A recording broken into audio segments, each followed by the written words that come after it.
What's going on, guys? It's RPG Zeke here, coming at you with another video of Sleeve This, where I have a deck list that I've been having so much fun with. And everybody thought I was crazy for building it. Big shout out to anybody I've been throwing this deck at to recently. Big shout out to Influence Danger, which has been an awesome person when it comes to learning a little bit more about purple, and then giving me some of the spicy tech that they were using in their purple-yellow list. But let's go through my list and why it's a little bit different. This one, the title of it is, I see your 2-cost and raise you an Imperator. I'm going to tell you right now, nobody thought I'd be able to get these cards into a deck, and guess what? I did it. And this thing has so much gas. It's crazy. So let's go over the breakdown and kind of talk about what we're looking at. Right off the rip, we've got our ratios. We've got 27 spirits. We've got 9 nexuses. And then 14 magics. And oh baby, does this thing purr. Let me go over what we're looking at here. So for the spirits, we're going to go from least cost up to the most expensive. We're going to talk about combos, things we're looking for, and how to set up the board successfully with this deck list. Let's go over the best boy, the goodest boy, the actual dog in the deck list. Light Aegis General Phalanus? I don't even know how to say the name, but I know the card is awesome. So let's talk about it. So he's a 2-cost. You're going to notice a theme here on why the 2 costs are important. We will get back to that. But in the meantime, I'm going to kind of move it along to kind of save time on the video. But when this guy is dropped, pay attention to this because it'll be important later, is when summoned, you may select one of your opponent's spirits. It gains the Void Lord spirit type during this turn. So I'm telling my opponent's spirit, hey, you're a whatever, plus you're also a Void Lord. I am giving them a label, and I'm telling them to hold on to it because it's going to matter later down the road. So that guy's pretty cool. And the main thing you're going to notice here as we get through some of the 2 costs, which again, there's quite a few of them. If we look at those in particular, these guys have some pretty crazy combo potentials, and we're going to get through those as we kind of break down the cards themselves. Next up, we got Lost Chip. Again, he's a 2-cost, but he is a purple-yellow reduction, so he does have both, which is pretty good when we're trying to establish the 2-color mix. And then his whole thing is that when he attacks, he will die at the end of the battle. So when he swings, it's not like he dies right away. He's able to interact. If he hits the opponent's life, great. If he gets blocked and something's bigger, smaller, it doesn't matter. Lost Chip's going to die regardless, and we want this to happen. Our 2 costs being sacrificial pawns that are essentially fishing these defensive spells or other things that the opponent might use to kind of keep us off them is the whole purpose of these 2 costs. And then we go in with the later cards that are kind of removing their spirits as we kind of walk down the line here. So Shaz Snake is a very good utility. He's got Curse for a good reason we'll go over. And then when he's destroyed, if you control a serpent card, you draw a card. So if he sees another serpent, which is what he is, so yes, you guessed it. If Shaz Snake sees another Shaz Snake, for example, when he dies, as is just shown here in his actual artwork, which is really funny, you will be able to draw a card. We're going to recycle our 2 costs quite a bit. So if for some reason you're holding still, we do have the way of getting these guys out, making them get destroyed, bringing them back, and then just keep drawing off of the interaction that Shaz Snake provides. Next, we got Beldegor, one of the most important immortals, in my opinion, in this deck list. I like him. We're going to talk about ratios and things. You could always pull this guy out if you've got a different preference. He's a 3-cost, but he immortal. So what that means is if during the attack step on either turn, he sees a 4-cost or a 5-cost get destroyed, you can pay his cost, pull him from the trash, and summon our boy in their place. So that is pretty good. And then when he comes out, when summoned, select one of your opponent's spirits that costs 4 or fewer and destroy it. Again, you're going to see that there's a lot of destruction effects on these bodies because we're trying to make it very difficult for our opponent to establish spirits that are going to stay there for the cost reduction or even stay there to be a threat to us. Purple's whole thing is just controlling the spirit state, I feel like, and just saying, hey, you can survive for this turn, I will permit it, but next turn I'm going to take you down without any hesitation, and that's just kind of how this deck list has been playing for me, and it's been really good. The other immortal, which kind of closes out our immortal section for this, is Grim Gambler. He's one of the new cards that came out from BSS05, and he is a hoot to play with. You will notice he is 2 colors. He sees purple, he sees yellow reduction, but he is only a purple reduction. So he's not providing both, but he does see both, which is rather fun. So yes, you guessed it. This guy can get immortaled for 0, meaning if he sees, his stuff's a little different from Beldegor. If he sees a 2 or 6 cost, he's able to come out from trash. And then he will also help you stay in the fight too, because if you throw 5 cores on this bad boy, besides him teaching you how to gamble and throw away all your life savings, he will pay you back by getting you blessed. He will get you life back so you can actually play the game a little bit longer. We know there's a couple things Purple suffers with right now, and it doesn't look to be changing anytime soon, is that Purple has a very rough time in some situations to get core ramp or use cores efficiently if it's too out of color or out of scope to what they're used to. So Purple's always been feeling like it has to stay very close-knit to staying in the color family and not really playing outside of it, because one thing not having a cost reduction makes it kind of hard on them, and it's not really fun. But Immortals are really good, and then playing this for 0 in some situations is really good to kind of establish the board and put pressure on the opponent. Next up, one of the draw engines in here, and something to also help, again, start killing things on the board. Ouroboros, for a while there, I was playing a different 3-cost, or I was playing a different Serpent to help rotate the deck. I was using, from the starter deck, Dragonaga Assassin, which is when it attacks, it's able to draw a card if it has 3 cores, one of those cores being the Soul Core. Felt restrictive, wasn't playing as fast as I wanted it to, so thanks to Influenced dropping the little whisper in my ear and being a little deviant, I was able to come to the conclusion that Mirrorcaster was the thing I was missing, and sure enough, it's been so good whenever you see one of these cards. Her thing when summoned, and you're gonna do this practically all the time. There's very rare instances where I didn't proc this, since it's a May thing. You can decide to do it or not. You can discard 3 cards from the top of your deck to draw a card. So you just mill 3 on yourself, but a lot of times you're hitting things that we want to see in trash, and you're hitting those Immortals. And if Immortals are in trash, they can help you get a loop for, oh, one of my spirits died, not a big deal, Immortal, pay the cost, and just kind of keep rotating. And then her second ability, which is what we're using for Shaz Snake, you may destroy one of your spirits with Curse to make your opponent select one of their spirits and destroy it. Again, she turns sideways, she blows up, which should hopefully be a Shaz Snake next to her. Shaz Snake does need 2 cores on in order for the Curse to be relevant when Ouroboros actually does swing. You blow up Shaz Snake. Shaz Snake sees you have another Serpent, which, you guessed it, it's Ouroboros. And then Ouroboros goes, okay, cool, we're going to draw because I blew something up. And then Shaz Snake saw me, and then that's the thing enabling us to draw. And then Ouroboros is going to make the opponent pick one of their spirits and then just blow it up. Very good control, very easy cost reduction, because she is 4 cost, 2 reduction, so playing her for 2 is an easy thing. And then you're able to pull at least 1 card to hand. I cannot say enough good things about Ouroboros. It's a very good card. More of a gimmicky thing, but when he came up, it was relevant and it worked out really well. And I actually like this out of 2 copy in my deck. But you could play more if you wanted to lean into Dullabone more. Dullabone did come from the promotional set, so in between box sets sometimes we will get these cards that are given to stores or given to tournament participants or going to events, whatever it might be. That's how you usually get a copy of this, or you buy from like a third-party store that's selling it resale. Whole point is, very good card for what we're trying to do, which is, again, recycle the 2 cost. This is one of those cards that's going to be able to do that. So if we look at him, he has Curse on the body, which is awesome. He can get sacked and die from Ouroboros. So again, able to take out multiple things, and then you can also use him utility in that way as well. When you attack, you're able to rip a core from one of the exhausted spirits of your opponent. So if they only have 1 core on it and you swing and they were exhausted previously, that's awesome. You're going to be able to kill that thing right then and there. Chain Yellow is the big thing we're using this for.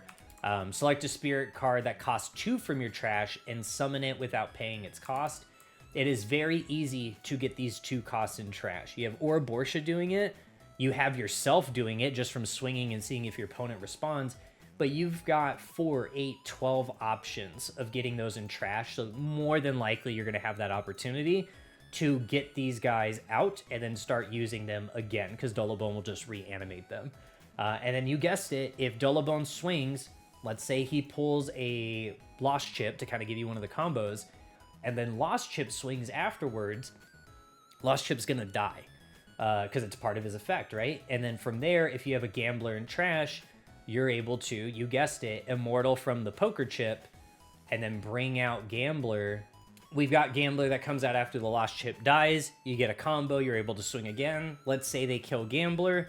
Guess what? Gambler's a 4 cost, so what does that mean? Who sees a 4 cost? If you've been following along to the video, you probably already figured it out. You guessed it. It is none other than Beldegor. So, I know you could go more Gamblers on the one Lost Chip getting destroyed. Sometimes you're not in a good situation to go that wide. So having something else to take the place of Gambler when your opponent thinks maybe that's all you had, or that you weren't willing to invest the cores to bring out Beldegor, because again, Beldegor always has to be 3 or 2, even with his reduction. So sometimes they might call your bluff and you might leave Beldegor in there, but regardless, you can still summon him off the death of a Gambler. You can also summon him off the death of a Dullabone. So he is aiming at your 4 and 5 costs, which are, yes, quite a few. We've got Gambler, Mirrorcaster, and then Dullabone. So after Beldegor dies, there's no Immortal loop off of him. Nothing's hitting our 3 cost. But it's doing enough work where, like, we just don't have to worry about it. Usually at that point, if we're rotating through Grim and we're rotating through Beldegor, we're getting through or doing what we need to do in that interaction. Next up, my favorite spice to the deck. Remember when I was talking about, I was like, hey, let's talk about Best Boy for a moment. And we talked about how this guy's really important for just taking care of something and making it a Void Lord. Well, Imperator Manaka does not like Void Lords. As a matter of fact, he kind of despises them. And when summon, select one of your opponent's Void Lord spirits and destroy it. But Zeeg, how do I set up the 2 cost and then drop a 6 right after? Well, Manaka can see purple reduction, so that's good. Yes, he came out before the 2 cost reduction, so it's weird that like he didn't have like 1 yellow, because you would think you would kind of want to drop the dog and then bring this guy out. Regardless, I'm not here to talk, you know, changes to the cards or whatever else, but it's still a really good tool. You can set this up a lot of times. Like we kind of just talked about, Dullabone is one way to reanimate a 2 cost. Usually with him, you're aiming for Chip or Shadow Snake. There is another card in here that can set you up in the main step to proactively prep to get Manaka on board, and we'll go through that card. It's one of the magics here, and we'll kind of review it. But the other cool thing about Manaka is, like, let's say you're running thin on magics, and you're not doing a really good job of cleaning up the opponent for some reason. He does have another ability here that's just really important for us. His level 2 and level 3. You may select one of your opponent's exhausted spirits and attack it. Just swing into the spirit and get rid of them. This is also very good. The best part is that if you're at a point where the opponent is turning sideways and they're telling you to block it, whether they suppress him, whether they're doing something else, or they just block you outright, if you have a dog next to him, which again, as we talked about, it's pretty easy to do, your guy here with the 6 cores on is going to get pretty big. This spirit gains 5,000 BP for each War Dragon or Aegis General spirit you control. We don't have any War Dragons in here, but guess what? We got that Aegis General, which is exactly what Light Aegis General dude here is.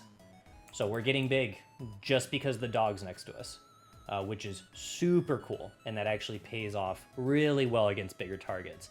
Because then if it's a battle of BP, getting the dogs out isn't hard, and we're going to go through that here in just a little bit. One of the cards that's even more on the top end of Manaka is this guy right here, Nemesis. Nemesis is there to do a lot. He can kill one of your spirits, which again we talked about. It's not bad to sack your own stuff. If you sack one of your 2 6 costs, whatever it might be, Nemesis can rip 2 cores from something, or he can draw you 2 cards. A lot of the times it's going to be the draw, unless you're really struggling with just like keeping spirits off the board. Then maybe ripping the cores will be the better play. Really just depends. He can also swing and kill himself, which is rather interesting. So if you are in a desperate situation, dropping him, swinging, he gets it on his level 1. You can kill yourself just for a simple 2-draw interaction, which is, again, just utility. More utility things in purple. And then his level 2, level 3, When this is destroyed, doesn't matter if the opponent does it or you do it, your opponent selects one of their spirits and destroys it. So he can help net you a gain on taking something away from the opponent, which is rather interesting. And then again, if you swing with the 2-cost, the opponent doesn't have an answer if you hit. And then you swing Nemesis. There's a 2-cost sitting right next to him. Kill the 2-cost, proc the Immortal, start going into your full rotation. And then your opponent's like, what is this? This is garbage. I hate you playing this deck is usually some of the excuses I hear, which is amazing. But yeah, so that is rather cool. And then we'll talk about, if you don't like Nemesis, some things you can switch out. I do have a sideboard card here we'll get to in a little bit.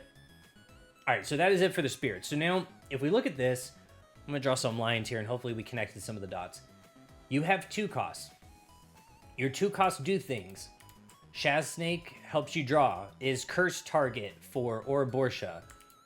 Your Lost Chip gets you set up for an easy gambler. He's also a target for Dullabone. All these 2 costs are a target for Dullabone. Just having a body and having your opponent go, oh, thought he was out of spirits. Nope, just bring you back from trash. Ouroboros, helping load your trash so you can start doing those interactions with Immortal, other combos, putting the 2 costs in trash, which again isn't a bad thing, and then helping fish these Immortals to the trash right away without ever having to bring them to board is also really good. However, Grim Gambler on his own can be pretty threatening, since if all you have is the 1 card and you bless a couple times, that's already pretty far ahead compared to what the opponent will usually get to, unless you're playing in some weird blessed mirror match. You're sitting pretty, and then you can kind of just start establishing from there and getting that core ramp out of life. Next up, Nexuses. We've got these 3 right here. These are important. This card, again, Influence, very big inspiration on this deck list. Amethyst Sanctuary is really interesting. Obviously, it's a cheap purple reduction. It's a Nexus, so it stays out there for us. But 1 core on helps you filter. When a spirit is destroyed during either attack step, view the top card of your deck. Discard that card or return it to the top of your deck. Like I was just talking about, Ouroboros' whole thing is helping you load the trash. This thing is also going to help you load the trash as well. So fishing things that you don't want to see to trash to maybe get to them later, absolutely acceptable and okay in this deck. Amethyst just helps accelerate that search or that filter through your deck. Next up, we got Blessed Cathedral. Our yellow reduction Nexus is a reason we're playing this, but also kind of like what we talked about. There are things in your deck that are just going to die, and it's going to be okay, because when you do, you're going to ramp a core when one of your yellow spirits is destroyed. Lost Chip goes to swing. It dies on its own. You're going to be able to get a core just from it dying, which is really good, because then if you're able to proc Immortal, it's a core you can now use in the expense of bringing out your Grim Gambler. So it does help in that as well. The other thing, I didn't really use it too much for this, but you can if you're like just yellow heavy on the reduction, you can't find anything else you're looking for. The 3 cores on is when a card is destroyed from one of your yellow spirits, when one of your yellow spirits is destroyed, you're able to draw a card from that interaction. It's good. Like, I wouldn't say this is the thing you're kind of hunting for with it. You're mainly doing it for the core ramp and just to have a constant yellow symbol on board. And then Rotting Swamp, it's all about that draw, baby. There are some situations here where you can use the level 2. We'll talk about that in a second. But every time during your attack step when one of your spirits is destroyed, draw a card. Rotting Swamp is so important in this deck. If you can drop 1, drop 2, usually that's good. You can hold a 3rd, hold a 4th. I feel like you filter more than enough where you don't want to mill yourself out. But yeah, so you have that option of Lost Chip dies. Something dies. You blew up Shaz Snake with Ouroboros. You did something else. You're able to draw just because the thing died during your attack step. So it's amazing. Very, very, very, very good card in purple. This I did a couple of times. It's when one of your Serpent Spirits would be destroyed, you may discard a card to return it to your hand instead. I was in a setup where I would have Ouroboros, I would kill Shaz Snake, and I had an Immortal in hand. I would ditch the Immortal to take the Serpent, Shaz Snake, to hand so I don't have to try and fish him later. I can just summon him next time, and then do Ouroboros' destruction effect, because we're going to do that anyways, and then draw another card. And then you have Rotting Swamp out. You're going to draw again anyways, just because the thing saw something die during your attack step. So very, very good card. Amazing. And that's why we only have 9. So that is 2 Amethysts, 3 Blessed, 4 Rotting Swamp. Order of importance is, I'm assuming, apparent.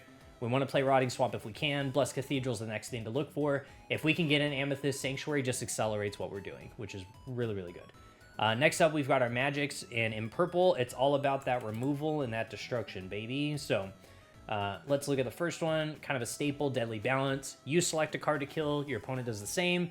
That's going to help you proc your Immortal triggers. That's going to help you proc your Rotting Swamp. That's going to help you proc pretty much anything that sees something die, and you're going to be able to interact with it. And it's the same thing for our other purple card, but now we're reaching for 2 spirits, only in the flash step. You select a spirit to kill, which is a requirement for this card, and then your opponent's going to pick 2, and then they're going to destroy them as well. They're going to pick 2 1-symbol spirits and destroy them. But it does help you reach a wider target, kind of gets 2 to come down with you, and then if you can proc Immortal right after that, guess what? You just opened up the board a little bit. You can probably start diving and swinging with other things. Before we get to that one, Absolute Ice Shield, again, not a lot of airtime. You're using it to sustain your life. You're using it to end the attack step if you're not in a good situation. It's just there to kind of help bail you out if you're not in the best setup you could be. Next up, the other flavor to this deck, which is so fun, is Hellish Birthday. Couple things we're doing here with this. I have never played it yet for the BP boost. I really wish it was a BP reduction, to be completely honest, since it is yellow. But, you know, it is what it is. We're not really using it for that. We're using it for the main effect. So you summon you summon 2 spirits from your trash that cost 2. Summon them without paying their cores. On a full reduction, you're paying 3 to get 2 bodies. Again, very good. You can pull 2 Shaz Snakes next to each other. You can pull 2 Lost Chips. You can also pull 2 Aegis General, or a Aegis General, a Lost Chip, whatever you want to do. But like I was saying before, setting up Manaka is easy to do in the main step, because if this guy died before, you spend your Hellish Birthday, you drop Manaka right after that. This guy came out, made something a Void Lord, Manaka comes out, you now have another spirit. Great, this guy just killed something because he exists and he was a Void Lord, and Manaka really doesn't like Void Lords for some reason. Sure, whatever, I get it. But then you have 2 options here for Grim Gambler on a setup. You have the 2 costs that you just ended up summoning, 2 of them, and then you usually drop Manaka right after, and then you kind of just go through your little dance, see if your opponent has a response, and then you Grim Gambler on whichever one you decide dies first, or if you want to bring him out later because you're expecting them to kill the 2 cost. Whatever it is, you have a lot of interaction because of Grim Gambler. And then if they sack him, guess what? You go hard, you bring out the Beldegor, because Beldegor will see the 4 cost. I'm sure you're starting to get the message now in terms of why this deck is kind of a nuisance. And I've had a lot of fun with it. So highly recommend to sleeve this. But let's get into the sideboard. Sideboard's pretty straightforward. I play it with 2 Grim Gamblers in my main deck. You can do 2 more Grim Gamblers. And if you do that, you get rid of the Beldegor. You would take this guy out, and then you would just up this guy to 4. And you would just focus on the 2 cost Immortal if that was the situation. If you're really not getting value out of Beldegor like you think you should be, I would play around with putting in more Gamblers and just flat out strip out Beldegor and just not even care about it. Next up, if for some reason you're struggling with the draw and you're like, I don't think Manaka's doing it for me, I can't really get Manaka to come out, you can step down Manaka if needed, take him to like a 1 of, something really cheeky the opponent doesn't expect, and then throw in your 2 Black Lances instead. And I think that would work out pretty well in terms of ratio. If you're an absolute deviant, a monster, and you don't really care about having friends or anything else at the end of the day, or maintaining your sanity, I did put 1 extra Manaka in the sideboard. So you could, you guessed it, take that guy all the way up to 4, and then what would you step down in return? You would just take out your other high end. You would drop Nemesis like down to 1, or just remove him altogether in terms of that situation. And then the other card, which I have been known to step out instead of Nemesis, is Curse Dragon. So if you're in a situation where they're playing core thin and you see an opportunity, immediately ditch Nemesis. Maybe even try Curse Dragon in main. Maybe you like it a lot. I wasn't a big fan of it, but I mean, it could be for you. Who knows? But Curse Dragon's just good for the early establishment of getting some ramp, as well as just being a little core control menace. When summoned, remove 1 core from all other spirits, place those cores in their owner's reserves, so it's not like you're, essentially taking everything from everybody. It just goes back like normal. Then place a core from the void onto this spirit for each spirit destroyed by this effect. You can be in situations where you line up a whole bunch of 2 costs, drop this guy, send all your 2 costs, all your immortal to trash. On the win summon, ramp all those cores, and then you're in a good, positive core situation for the next turn. Can you do it? Sure. Should you do it? I think if you're doing that, you should try to end more than try to get the ramp. But, an option all the same. His level 2, not really something we're not using too much, but select one of your opponent's spirits to remove all but 1 core from it and place it into their reserve. That's great. That's awesome. That is what it is. Now, it can be interesting for Hellish Birthday because if you're in a situation where you can ramp aggressively, turn around, pay for Hellish Birthday, its chain yellow effect is pretty menacing, and I've closed out games with it. Is your spirits that cost 2 cannot be blocked by your opponent's spirits with 1 core during this turn. There's a lot of nasty stuff you can do with that if your opponent's leaving themselves open to being core controlled. And then just bringing out 2 costs, and then if you had any more, like let's say you had another 2 cost that was already set up previously, it does go towards all of your 2 costs and not just the ones summoned by that magic card.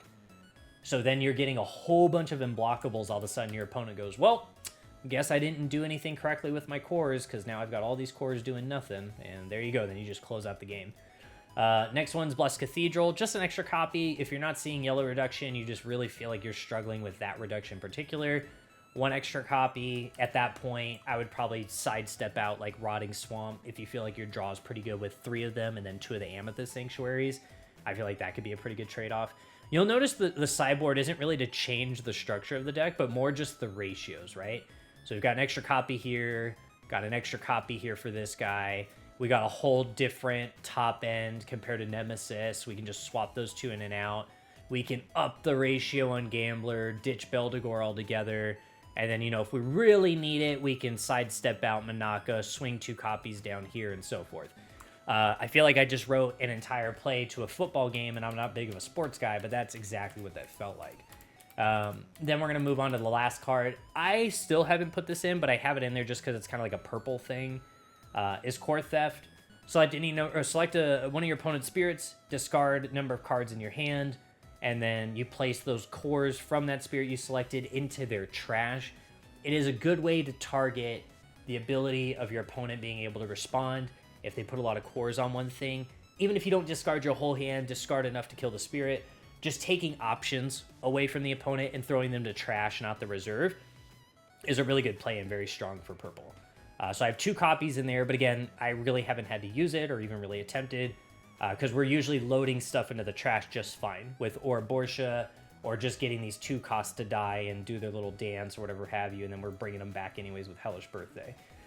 This video, I feel like I ranted quite a bit, but this is one of my funner lists that I've come out with, this box set, and I had a lot of fun with it. Please let me know if you end up sleeving this one or if you just think I'm absolutely insane for even attempting this, but hey, I've had fun with it. I hope you guys do too. I will catch you guys in the next one. Peace.